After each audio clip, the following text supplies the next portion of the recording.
Hello guys. Vani teaching hub में आप सभी का स्वागत है। आज हम लोग पढ़ेंगे रस और वाणी टीचिंग हब को इतना प्यार देने के लिए आप लोग का बहुत बहुत धन्यवाद। आज हम लोग पढ़ेंगे रस चैप्टर। ठीक है, रस चैप्टर हम लोग पढ़ेंगे क्योंकि कल मैंने आपको पढ़ाया था अलंकार चैप्टर। तो अलंकार में मैंने आपको पूरा अलंकार समझा दिया था ट्रिक के माध्यम से। और आप लोग को उसे समझना था, पढ़ना था जाकर के। प्लेलिस्ट में सारी वीडियोस सीरियल वाइज लगी हुई हैं। एक एक अलंकार का एक एक जो पार्ट है, जो उसका एक एक अंग है, वो सब मैंने बता दिया है अच्छे से। और ट्रिक से लर्न करने का भी तरीका बता दिया है। और एक शॉर्ट वीडियो बना करके भी मैं बता दूंगी आपको पूरा मतलब सारे अलंकारों का एक एक लाइन में कैसे याद करें, वो मैं बता दूंगी आपको। वो आप लोग लर्न कर लीजिएगा, ठीक है, जिससे आपके एग्जाम में वो बहुत मदद हो जाएगी आपकी। आज हम लोग पढ़ेंगे रस। ठीक है, रस क्या होता है?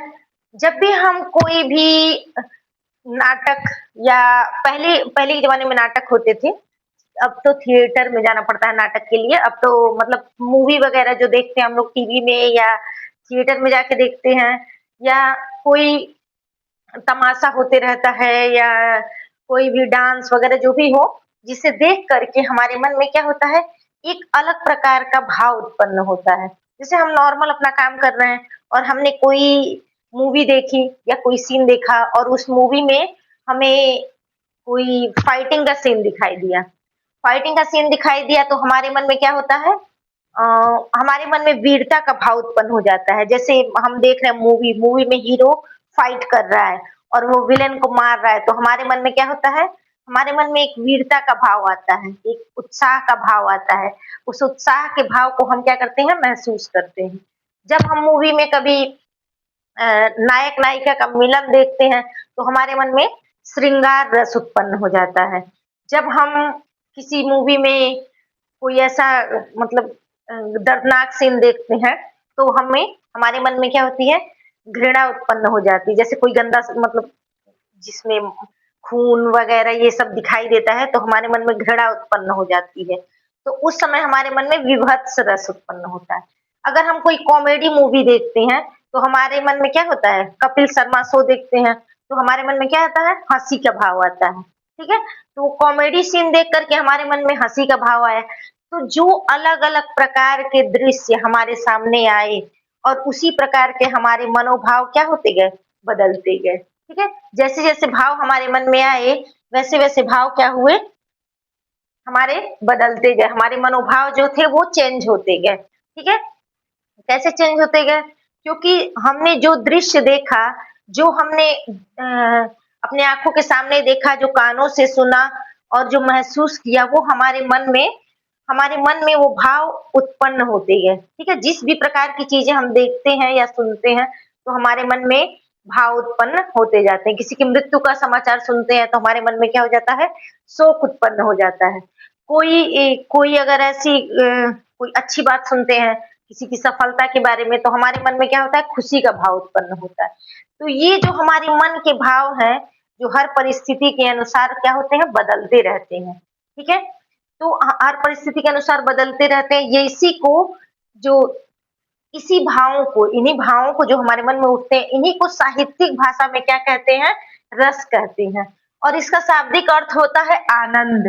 ठीक है, आनंद अर्थ होता है, आनंद का मतलब एक अलौकिक अनुभूति, जो हमारे अंदर की मन की अनुभूति होती है, उसी को रस कहते हैं। जो चीजें हम महसूस करते हैं, ठीक है, जो भी चीजें हम महसूस करेंगे वो होगा रस।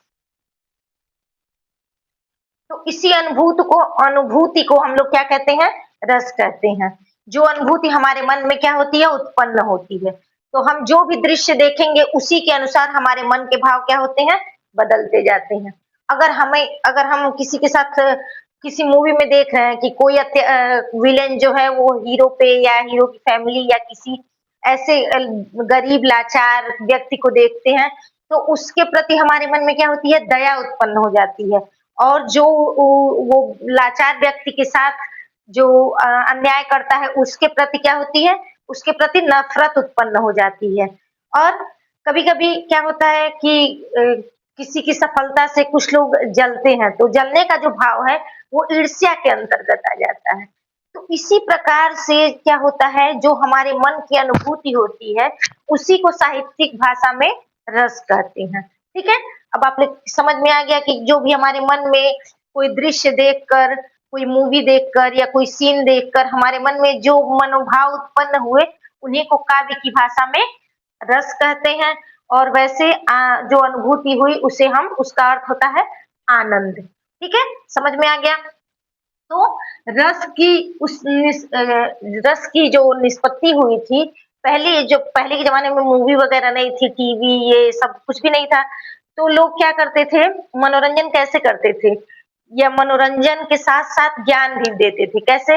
नाटक को खेलकर। कुछ पात्र बने रहते थे, जैसे मान लीजिए रामायण किसी-किसी गाँव में अभी भी रामलीला आप लोग देखते होंगे, रामलीला का मंचन होता है, मंच पे नाटक प्रस्तुत किया जाता है। नाटक के द्वारा कोई पात्र राम बनता है, कोई लक्ष्मण, सीता ऐसे बनते हैं और वो जब अपना मंचन करते हैं तो वहाँ बैठे हुए जो लोग हैं, उनके मन में वही भाव उत्पन्न होते हैं जो वो मंचन के द्वारा प्रस्तुत करना चाहते हैं।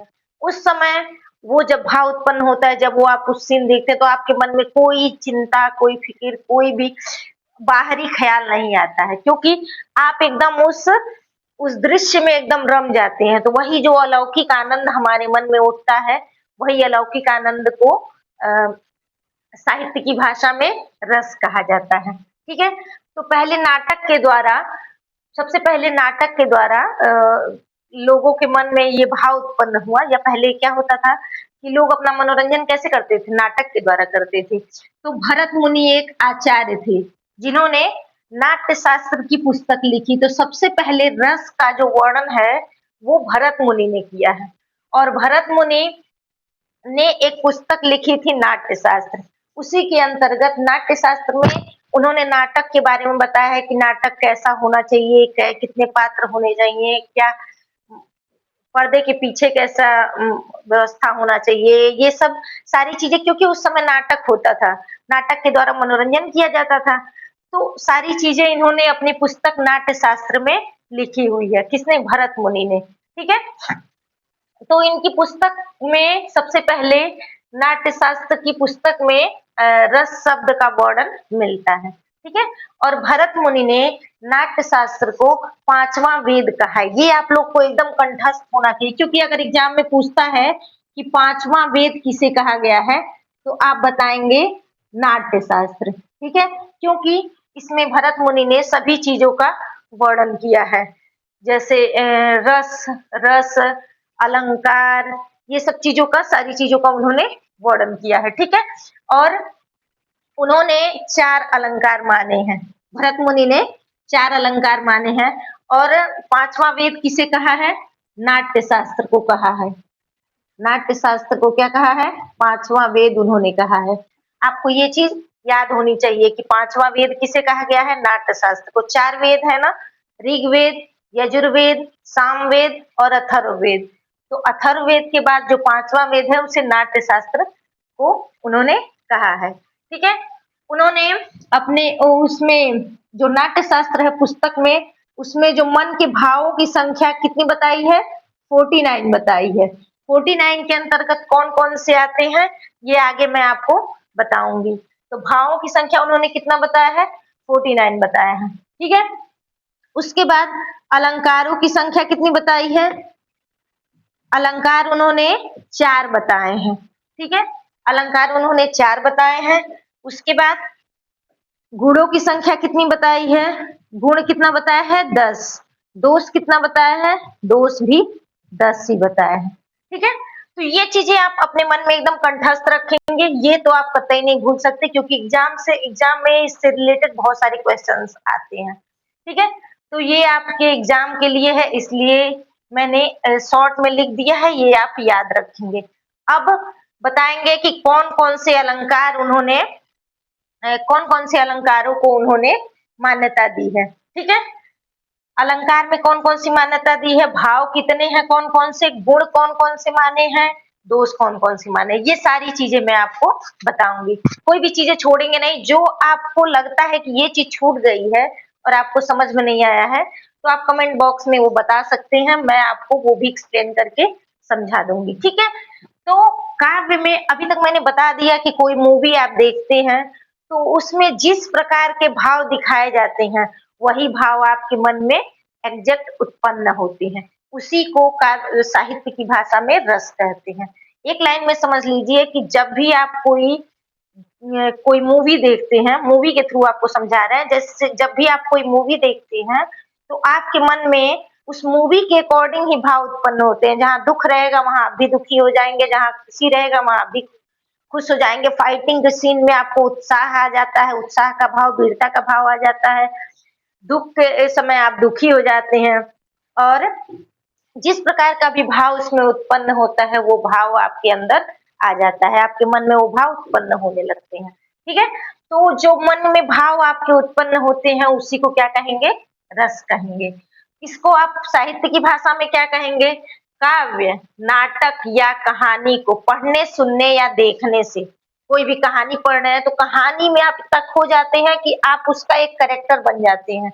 आपको लगता है कि आप वहीं खड़े होकर के वो सारा जो घटनाक्रम चल रहा है वो सब देख रहे हैं। कहानी को पढ़ने, सुनने या देखने से मन में जो आनंद का भाव उत्पन्न होता है, जो भी आनंद का भाव, आनंद का अर्थ सिर्फ खुशी नहीं है। यहाँ आनंद का मतलब है कि हमारे मन के जो भी भाव हो गए वो, ठीक है। ये सारे भाव जो हैं वो हमारे लिए क्या है, आनंद है, ठीक है। तो आनंद के भाव जो भी उत्पन्न हुए हमारे मन में वो सभी रस के अंतर्गत आते हैं, ठीक है। तो भरत मुनि ने जब अपना नाट्य शास्त्र लिखा था तो उसमें उन्होंने कितने रस माने थे, ये भी आपके एग्जाम में पूछता है। तो भरत मुनि ने अपने नाट्य शास्त्र में 9 रस नहीं माना था, सिर्फ 8 रस ही माना था, ठीक है। उन्होंने 8 रस माना था और उन्होंने रस को क्या कहा है, काव्य की आत्मा या प्राण तत्व कहा है। किसकी आत्मा या प्राण तत्व कहा है, आत्मा या प्राण तत्व किसका कहा है, काव्य का, ठीक है। काव्य का काव्य का आत्मा या प्राण तत्व हम रस को कह सकते हैं, ठीक है। इसके बाद है रस के, अभी जो हम प्रेजेंट टाइम में पढ़ते हैं तो आपके एग्जाम में अगर पूछता है कि रस के कितने प्रकार हैं तो आप बताएंगे 9 प्रकार, ठीक है। अगर पूछता है कि भरत मुनि के अनुसार रस के कितने प्रकार हैं तो आप बताएंगे 8 प्रकार। भरत मुनि ने 8 प्रकार के रसों का वर्णन किया है।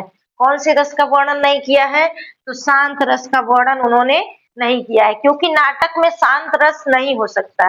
वहां कोई ना कोई अभिव्यक्ति उनको देनी ही है, तभी जो श्रोता हैं या पाठक हैं या जो दर्शक हैं उन्हें उस भाव का आभास होगा, क्योंकि शांत रस जो होता है वो भक्ति में होता है, वो काव्य में हो सकता है, ठीक है। शांत रस होता है निर्वेद, जब हम भक्ति में एकदम डूब जाते हैं, किसी चीज की कोई इच्छा नहीं रह जाती, अब हम एकदम निर्विकार हो गए हैं, कोई अब हमें भाव ही नहीं है, सब परमात्मा के ऊपर जब हमने छोड़ दिया तब जाके शांत रस होता है, ठीक है।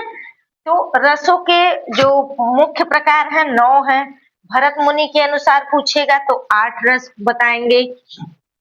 रस भरत मुनि के अनुसार कितना बताएंगे, 8 रस। और पूछेगा रस कितने हैं तो आप 9 बताएंगे, ठीक है। और जब पूछेगा कि आधुनिक आधार पे रसों की कुल कितनी संख्या है तब आप कितना बताएंगे, तब आप 11 बताएंगे, ठीक है। तब आप 11 बताएंगे। 11 कौन कौन से हैं इसके आगे वो भी आपको हम बताएंगे अभी, ठीक है। तो काव्य के प्राण या आत्मा तत्व कहा गया। अगर मान लीजिए आप कोई फिल्म देख रहे हैं, उसमें कहीं फाइटिंग ही ना हो, कहीं कहीं श्रृंगार रस का वर्णन ना हो, कहीं कॉमेडी ना हो, कोई भाव ही ना हो तो आप उस मूवी को देखना ही पसंद नहीं करेंगे। कोई कोई उसमें एक मुख्य भाव होना ही चाहिए, ठीक है।